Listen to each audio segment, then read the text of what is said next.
नमस्कार। मैं अनिल कुमार गुप्ता, राजकीय महाविद्यालय अजमेर से बीएससी पार्ट 1 प्रश्न पत्र तृतीय विद्युत चुंबकत्व के इस व्याख्यान माला में आज उपस्थित फिर हूँ। हमने पिछले अपने व्याख्यानों में कुछ महत्वपूर्ण पदों की जानकारी कर ली है। सदिश राशियाँ, अदिश राशियाँ, क्षेत्र, सदिश क्षेत्र, अदिश क्षेत्र और प्रवणता ग्रेडियंट।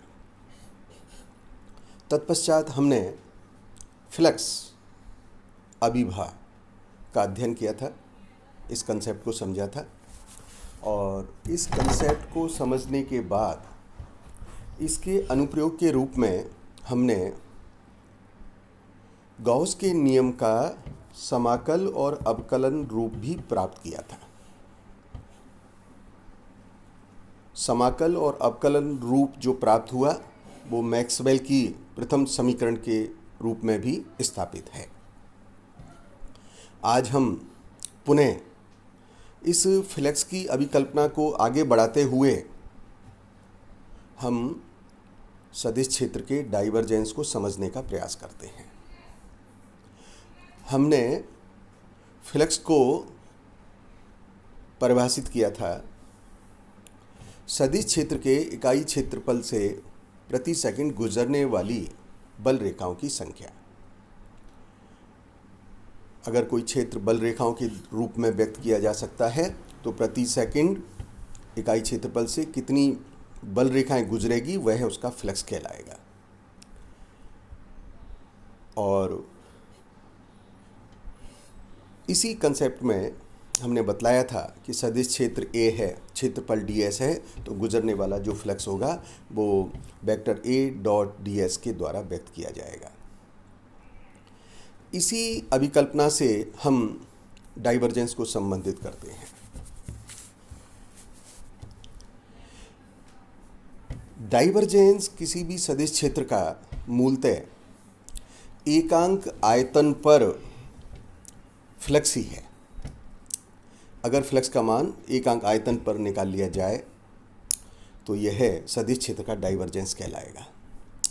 सदिश क्षेत्र के एकांक आयतन से प्रति सेकंड गुजरने वाली बल रेखाओं की संख्या है। अब यदि हम किसी द्रव के लिए बात करें तब द्रव के लिए जिसका वेग मान लीजिए b है, डाइवर्जेंस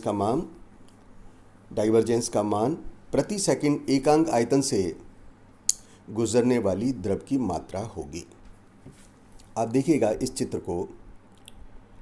इस चित्र में बंद पथ दिखलाया गया है जिसका पृष्ठ क्षेत्रफल S है। मान लीजिए B उसका आयतन है और इसमें एक अल्पांश है जिसका क्षेत्रफल ds है और सदिश क्षेत्र A है। तब सदिश क्षेत्र A और अल्पांश ds से गुजरने वाली बल रेखाओं की संख्या, जिस प्रकार से हम फ्लक्स में लिखते हैं, वेक्टर A डॉट ds होगी। यदि हम संपूर्ण पृष्ठ क्षेत्रफल से गुजरने वाली बल रेखाओं की संख्या ज्ञात करें तो चूंकि पहले जो समीकरण है उसमें अल्पांश से लिखा गया, अब हम पूर्ण पृष्ठ पर आ रहे हैं। इसका मतलब हमें समाकल इंटीग्रेशन का चिन्ह बनाना है और इस प्रकार से संपूर्ण पृष्ठ क्षेत्रफल से गुजरने वाली बल रेखाओं की जो संख्या हो जाएगी वह integral S vector A dot ds हो जाएगी। संपूर्ण पृष्ठ क्षेत्रफल S आयतन B को समाहित किए हुए है, अतः आयतन B से गुजरने वाली बल रेखाओं की जो संख्या होगी उसका मान भी इसी समीकरण के द्वारा व्यक्त किया जाएगा, integral S vector A dot ds। अब डाइवर्जेंस की परिभाषा के अनुसार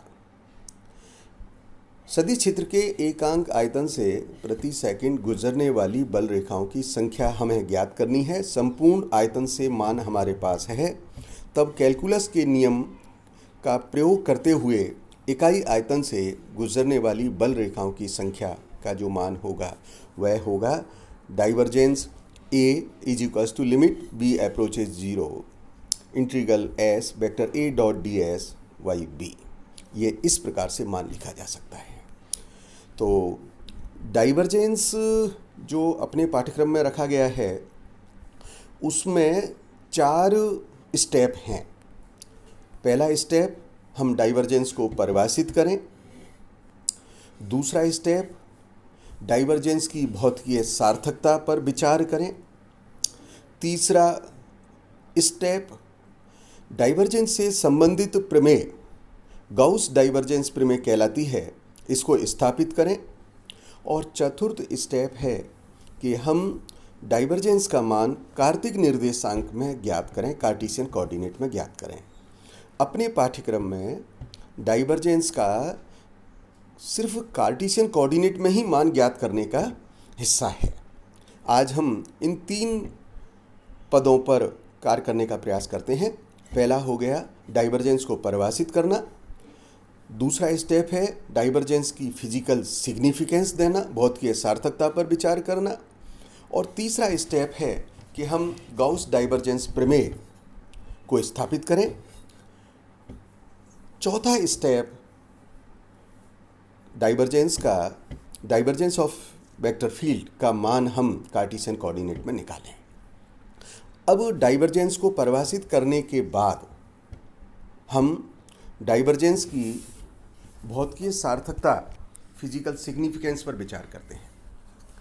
किसी भी सदिश क्षेत्र का जो डाइवर्जेंस है वह डाइवर्जेंस धनात्मक हो सकता है, ऋणात्मक हो सकता है, 0 हो सकता है। केस फर्स्ट, मान लीजिएगा डाइवर्जेंस का मान पॉजिटिव है, धनात्मक है। तो इसका क्या अर्थ हुआ? इसका अर्थ है कि बंद पथ से द्रव निर्गत हो रहा है। बंद पथ से द्रव निर्गत है, अर्थात द्रव बाहर की ओर निकल रहा है। यदि हम विद्युत क्षेत्र पर विचार करें और विद्युत क्षेत्र का डाइवर्जेंस पॉजिटिव है, इसका अर्थ हुआ कि जो बल रेखाएं हैं वह बल रेखाएं बाहर की ओर निकल रही हैं। किसी बंद पथ से जब बल रेखाएं बाहर की ओर निकलती हैं तो हमें ये जानकारी है कि इस केस में कोई धनात्मक आवेश उस बंद पथ में स्थित है। अर्थात हम कह सकते हैं कि बंद पथ के अंदर कोई सोर्स स्थित है, जैसा कि मैंने इस चित्र में दिखलाया है। यह स्थिति जो सोर्स की है यह बन रही है कि बंद पथ के अंदर कोई सोर्स स्थित है। केस दूसरी स्थिति पर विचार करें।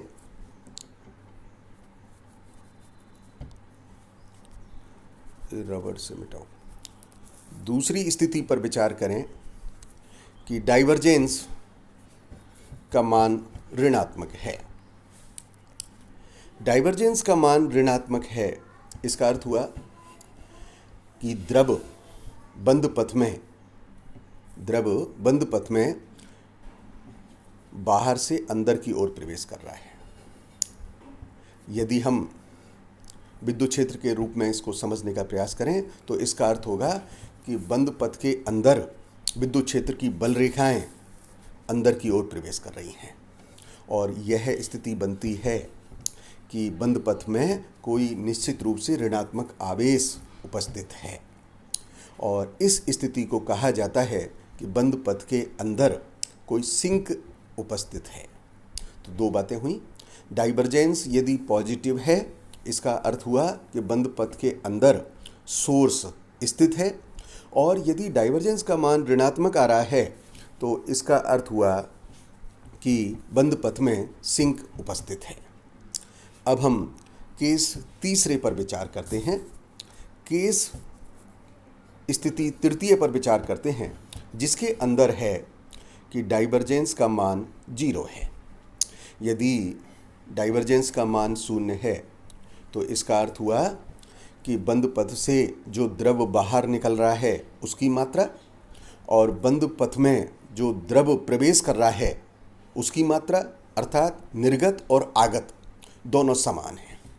निर्गत और आगत दोनों समान मात्रा में हैं, अर्थात इस अवस्था में बंद पथ के अंदर सोर्स और सिंक दोनों ही उपस्थित नहीं है, और सोर्स और सिंक उपस्थित नहीं होने के कारण इसका जो डाइवर्जेंस है वह डाइवर्जेंस 0 हो गया है।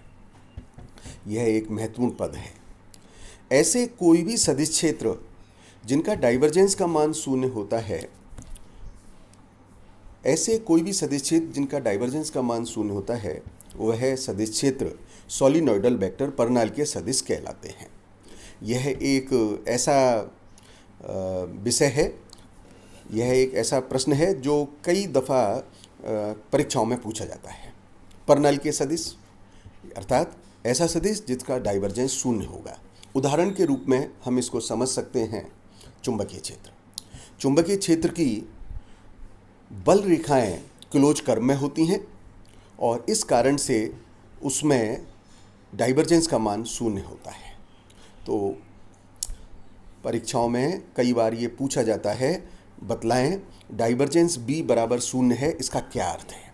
तो इसका अर्थ है कि चुंबकीय क्षेत्र की जो बल रेखाएं हैं वो बंद वक्र में होती हैं, क्लोज कर्व में होती है, और चुंबकीय क्षेत्र परनालिकीय सदिश है जिसके डाइवर्जेंस का मान 0 होता है। हमने डाइवर्जेंस की भौतिकीय सार्थकता पर 3 परिस्थितियों पर विचार किया। डाइवर्जेंस धनात्मक हो सकता है, डाइवर्जेंस ऋणात्मक हो सकता है, और तृतीय स्थिति डाइवर्जेंस का मान 0 है जो परनालिकीय सदिश के लिए बताती है। क्या निष्कर्ष निकाल सकते हैं?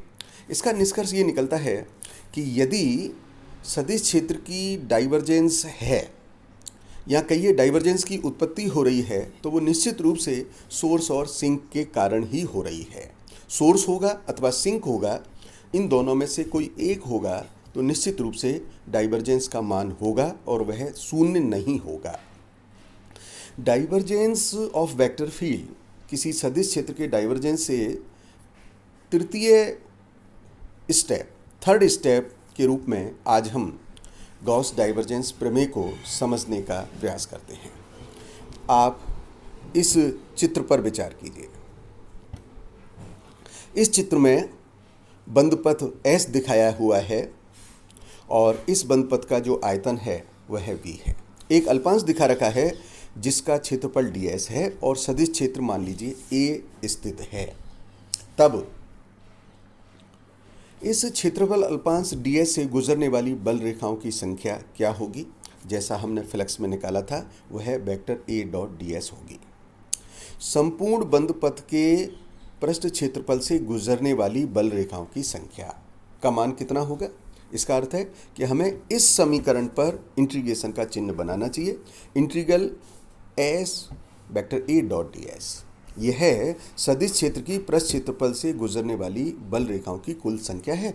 मान लीजिए ये समीकरण नंबर पहला है। अब द्वितीय कदम पर आइए। सदिश क्षेत्र के इकाई आयतन से प्रति सेकंड गुजरने वाली बल रेखाओं की संख्या।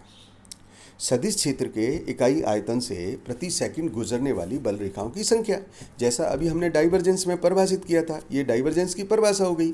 इसका अर्थ हुआ कि सदिश क्षेत्र के इकाई आयतन से प्रति सेकंड गुजरने वाली बल रेखाओं की संख्या डाइवर्जेंस A के बराबर हो गई। यदि आयतन अल्पांश dB है तब उससे गुजरने वाली बल रेखाओं की संख्या क्या होगी? हम इसमें डाइवर्जेंस A में dB से गुणा कर दें। ये हमारा सेकंड स्टेप हो गया। यदि हम बंद पथ के संपूर्ण आयतन से गुजरने वाली बल रेखाओं की संख्या ज्ञात करें तो क्या करना चाहिए? हमें volume integral divergence A dB करना चाहिए। यह हमारी द्वितीय समीकरण हो गई है। अब जरा ध्यान दीजिएगा, समीकरण 1 क्या बता रही है, समीकरण 2 क्या बता रही है। समीकरण 1 बता रही है कि संपूर्ण पृष्ठ क्षेत्रफल से सदिश क्षेत्र के पृष्ठ क्षेत्रफल S से गुजरने वाली बल रेखाओं की संख्या, जबकि समीकरण 2 बता रही है सदिश क्षेत्र के संपूर्ण आयतन से गुजरने वाली बल रेखाओं की संख्या। पृष्ठ क्षेत्रफल S में आयतन V समाहित है। इसका अर्थ हुआ कि समीकरण 1 और समीकरण 2 दोनों समीकरण एक ही मान को व्यक्त कर रही हैं, अर्थात दोनों समीकरण तुल्य है। तो दोनों समीकरण का जो परिणाम है उसको बराबर लिख देते हैं। जब बराबर लिखते हैं तो समीकरण बन रहा है surface integral S vector A dot ds is equals to divergence A D B. इसका क्या अर्थ हुआ कि इस समीकरण का बायां पक्ष पृष्ठ समाकलन के रूप में है, दाहिना पक्ष आयतन समाकलन के रूप में है।